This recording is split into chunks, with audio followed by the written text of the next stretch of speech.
안녕하세요. GA를 활용한 대학 시간표 기반의 최적 건물 배치 실습에 대한 영상을 찍게 된 소프트웨어학과 김영준입니다.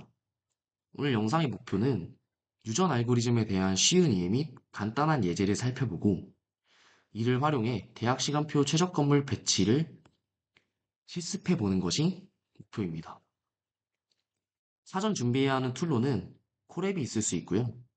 기초 파이썬 개념이나 쉬운 최적화, 생명과학 이론이 있다면 영상을 보는데 보다 편하실 수 있습니다. 딥러닝을 공부한 사람이라면 최적화라는 단어를 많이 들어봤을 건데요. 딥러닝에서 모델을 학습하는 과정에서 코스트 펑션 값을 최소화시키기 위한 가중치들의 최적 조합을 찾아가는 과정을 최적화라고 표현합니다. 가장 대표적인 알고리즘으로 GD나 아담 등이 있을 수 있는데요. 이외에도 최적화를 위한 다양한 알고리즘이 존재하는데 그중 유전 알고리즘에 대해 살펴보고 직접적인 실습 과정을 진행해 보려고 합니다. 위키피디아의 내용을 살펴보면 유전 알고리즘은 자연계의 생물 유전학의 기본 이론을 둡니다. 따라서 다윈의 적자생존 이론이 기본 개념으로 자리 잡고 있습니다. 달리 표현하면 어떤 미지의 함수를 최적화하는 해, x를 찾기 위해 진화를 모방한 탐색 알고리즘이라고 말할 수 있습니다. 유전 알고리즘은 특정한 문제를 풀기 위한 알고리즘이라기보다는 문제를 풀기 위한 접근 방법에 가까우며 유전 알고리즘에서 사용할 수 있는 형식으로 바꾸어 표현할 수 있는 모든 문제에 대해서 적용할 수 있습니다. 일반적으로 문제가 계산 불가능할 정도로 지나치게 복잡할 경우 유전 알고리즘을 사용해서 실제 최적해를 구하지는 못하더라도 최적해에 가까운 답을 얻기 위한 방안으로 사용되게 됩니다. 자연선택과 유전 법칙 등을 모방한 알고리즘들로 진화 전략이나 유전 프로그래밍 등 여러 형태의 이로운 기법들이 활발히 연구가 되고 있는데요. 그중 가장 기본적이고 대표적인 알고리즘이 유전 알고리즘인 것입니다.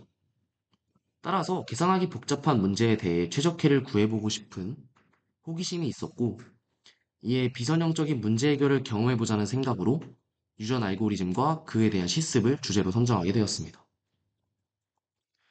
유전 알고리즘에 대해 알기 위해서는 용어를 좀 알고 넘어가야 하는데요. 먼저 염색체를 알아야 합니다. 염색체는 생물의 유전에 관여하는 물질인데요. 개체 유전에서 염색체들끼리의 재조합과 일정한 확률의 돌연 변이를 거쳐 새로운 염색체를 만들게 됩니다. 유전 알고리즘에서는 문제 해결 중 생기는 임의의 해를 염색체라고 정의하고요. 해 집단이 중요한데 해 집단은 정해진 수의 염색체를 가진 집단입니다. 결국엔 알고리즘이기 때문에 실제 생물계처럼 가변적이고 제한을 두지 않는 염색체 집단을 사용하는 것이 아니라 해 집단이라는 정해진 수의 염색체를 가진 집단을 두고 알고리즘을 진행하게 됩니다. 또 유전자에 대해 알아야 하는데요. 유전자는 염색체상의 각각의 인자를 의미하는데 유전 알고리즘의 최소 단위가 됩니다. 세대는 현재 운영 중인 해 집단을 의미하고 적합도는 어떤 해가 얼마나 최적해에 가까운지 보여주는 척도입니다. 문제에 따라서 높은 게 우수한 해일 수도 아닐 수도 있습니다. 유전 알고리즘의 전형적인 구조를 보면 해당 사진처럼 구성되는데요.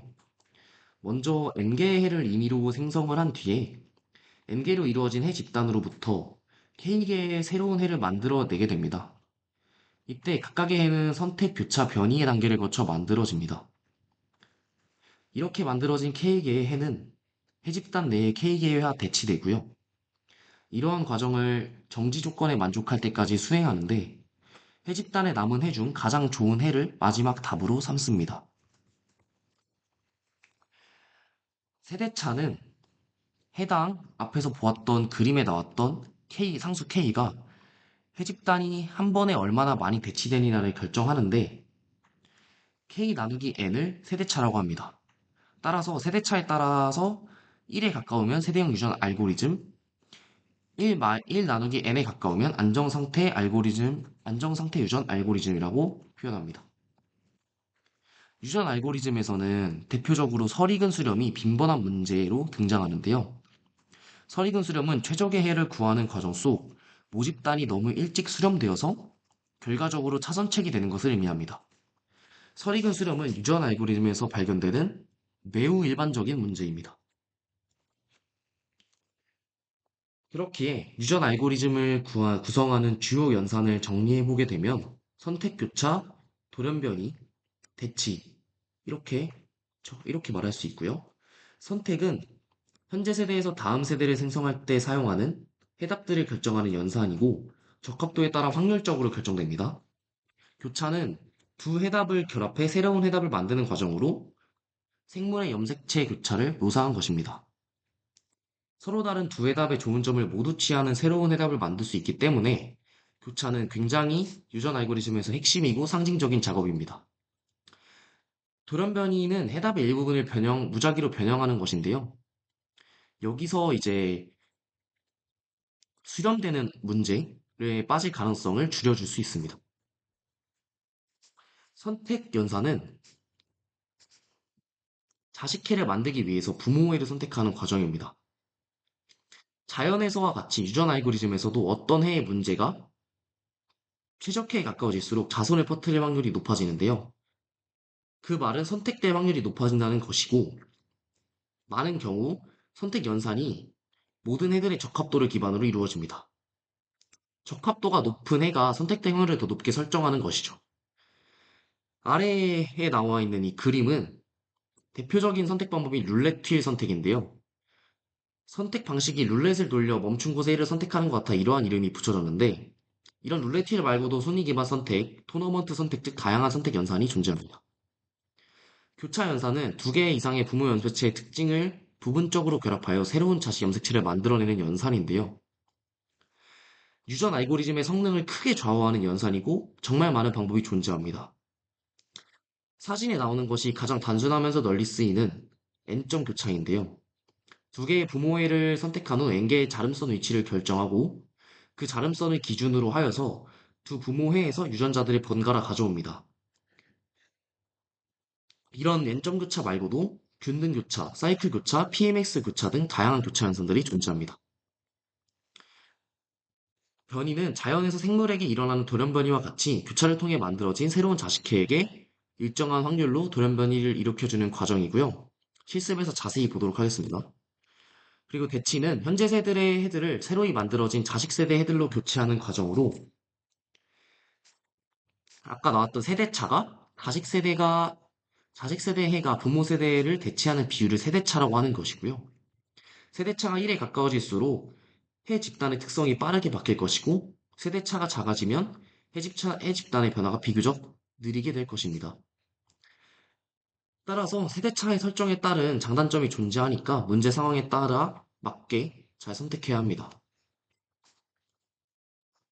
그리고 간단한 유전 알고리즘의 이제 흐름을 보기 위해서 냅생 문제를 유전 알고리즘으로 잘 해결한 그런 예제 코드가 있길래 한번 가져와 봤는데요. 이 유전 알고리즘의 흐름을 살펴보고 실제 실습 과정으로 넘어가 보도록 하겠습니다. 네, 해당 코드인데요. 일단 먼저 가볍게 흐름만 살펴보고 넘어가겠습니다. 배낭 문제 데이터를 딕셔너리 형태로 만들어줬고요. 유전 알고리즘에서 필요한 초기 개체군 크기, 그리고 세대수, 돌연변이 확률을 기본값으로 설정을 해주었고, 선택된 아이템의 총 가치를 반환하기 위한 적합도 함수를 설정한 뒤에 초기 개체군을 만들어 주었습니다. 그 뒤에 주요 연산이었던 슬라이드에서 봤던 선택 교배, 돌연변이를 수행했고요. 여기서도 룰렛 선택을 선택한 것을 볼 수 있습니다. 따라서 유전 알고리즘을 실행하게 되면은 최종 결과로 여러 가지 세대를 거듭한 뒤에 결국에 선택된 것이 최종 가치 19, 선택된 아이템 이렇게 나오게 되고요. 좋은 흐름을 알기 좋은 예제라 가져와 봤고, 대충 흐름만 이해한 뒤로 실제 실습 과정으로 넘어가 보도록 하겠습니다. 네. 저희가 수행할 실습은 아주대학교에 해당하는 그런 학생 시간표를 가지고 최적의 캠퍼스 건물 배치를 하는 것이 목표인데요. 일단 먼저 사용할 기본 라이브러리들을 불러와 줍니다. 그 뒤에 기본값들을 설정을 해줄 건데요.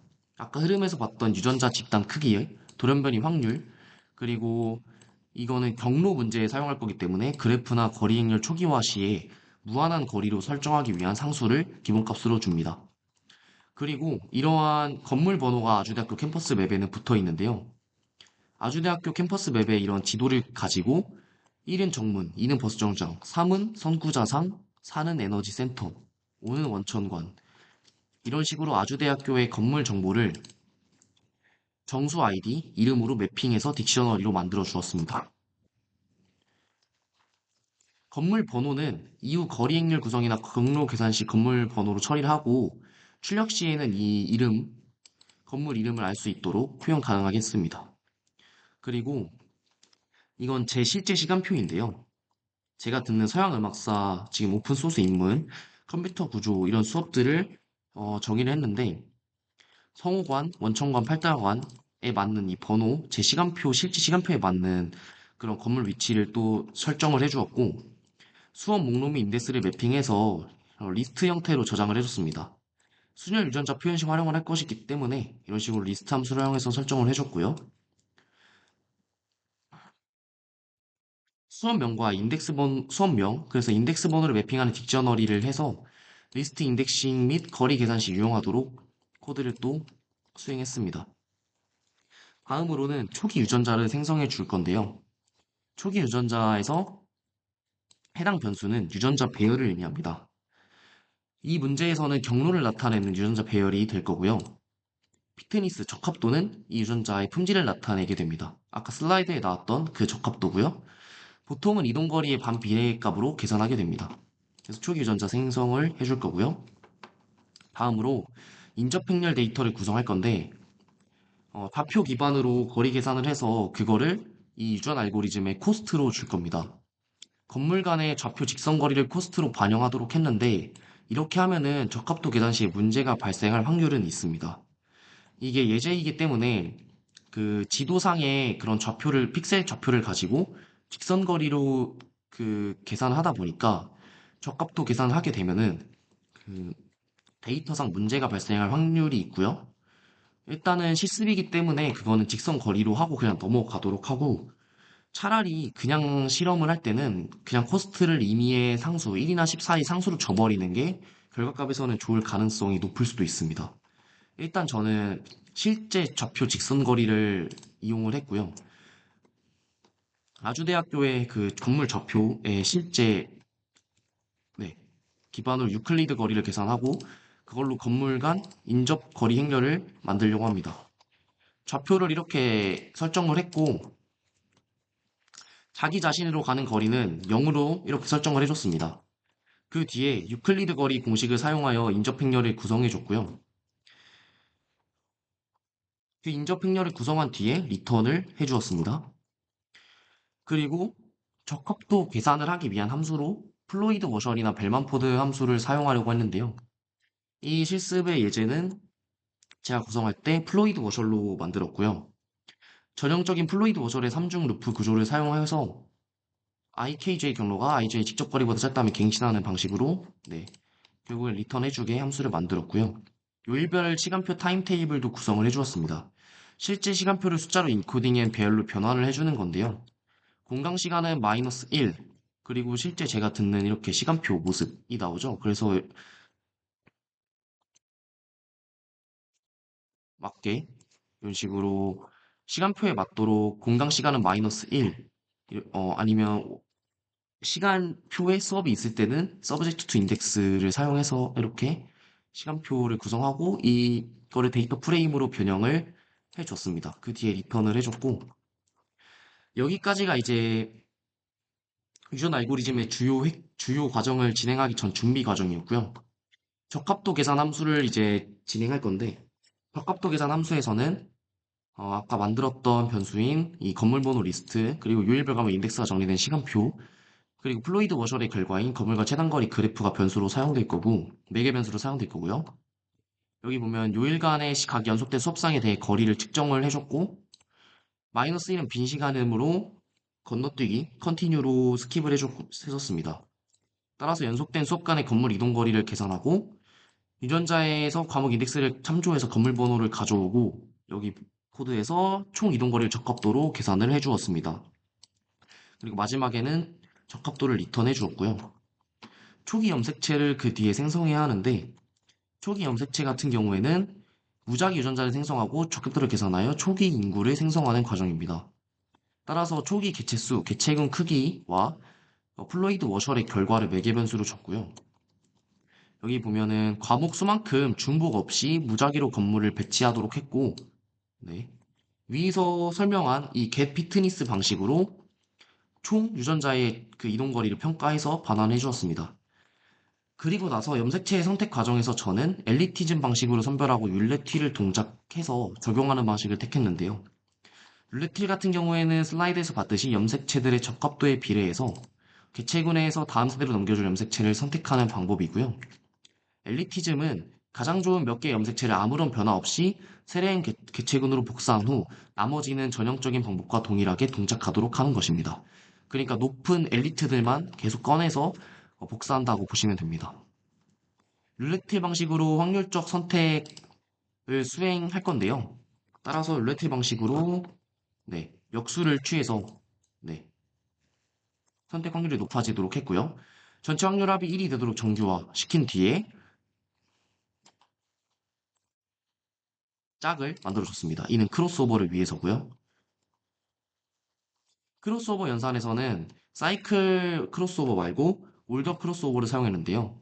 행렬의 중복을 피하면서도 합리적인 크로스오버 과정을 선택하기 위해서 올더 크로스오버를 선택을 했고, 올더 교차가 사이클 교차보다 합리적일 가능성이 있을 이유는 이러한 근거로 제가 진행을 했습니다. 또 교차를 PMX 교차로 했을 때 좋은 성능이 나오는 것도 어느 정도 확인했는데요.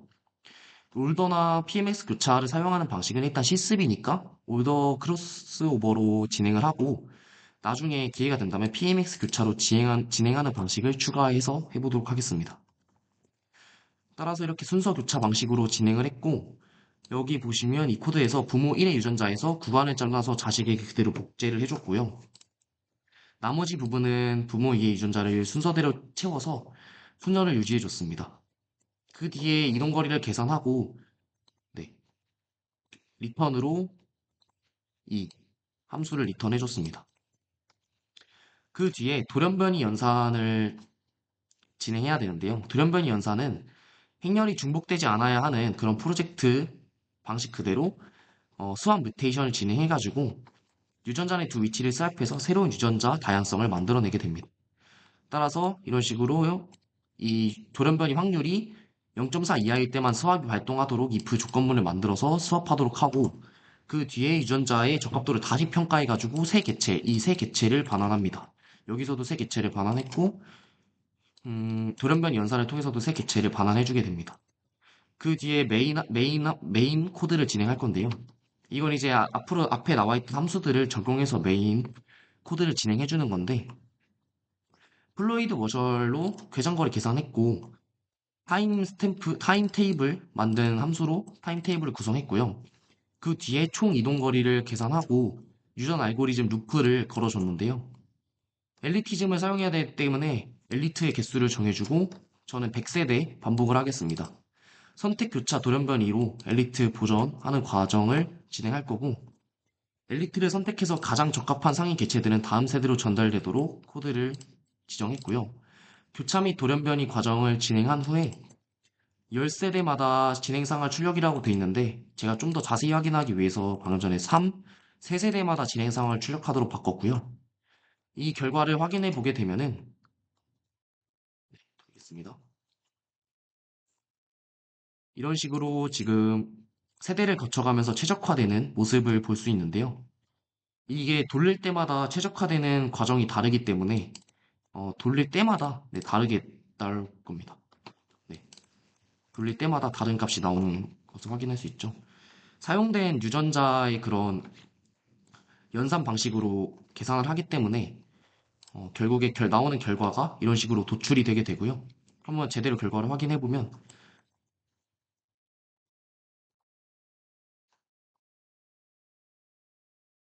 네. 최적화 전에 총 이동 거리가 이 수치였는데 최적화 후에 총 이동 거리가 이렇게 최적화됐다 나오고 개선율이 58%라고 나옵니다. 따라서 원래 시간표의 배치가 이 이렇게 되는데 최적 배치로 서양 음악사 같은 경우에 다성관으로 옮겼고 제가 이 주차 빌딩이나 이런 것도 다 건물로 넣어서 기숙사나 이런 것도 다 나오긴 하지만 이는 실습이니까 생략하고 최적 배치로 이런 식으로 건물을 지정해 준 것을 확인할 수 있는데요. 여기서 이 나온 결과의 한계점이 좀 있습니다. 본 실습에서는 유전 알고리즘의 개념적 이해 및 다양한 간단한 프로젝트를 해보기 위함으로 한계점이 나오는데 표본이 적은 문제라 알고리즘의 수렴이 너무 빠릅니다. 따라서 여기 보면 몇, 한 30세대? 제가 실험한 결과 한 30세대쯤부터도 거의 수렴이 발생하게 되더라고요. 그래서 유전 알고리즘을 실제 문제에 적용하기 어려운 이유가 여기 실습에서도 확인할 수 있고요. 이번 실습에서는 최적화 점수가 금방 수렴되어 버리는 문제가 개체 다양성 손실이 너무 빨리 일어나는 게 원인이라고 보고 결국 다양한 실험 및 튜닝이 필요할 것 같습니다. 주요 원인은 다양성 부족이고 아마 이 실습에서는 데이터 표본 및 값의 요인이 크다고 생각합니다. 좌표 거리나 아주 적은 표본을 사용했기 때문에 이는 추후 개선할 수 있을 문제라고 봅니다. 따라서 셀 수 없을 정도의 개선 방법이 있을 거라 생각합니다. 지금까지 유전 알고리즘으로 각 개인의 대학 시간표를 가지고 최적의 건물 배치를 찾아보는 그런 실습을 진행했고요. 여기까지 제 영상을 봐주셔서 감사합니다.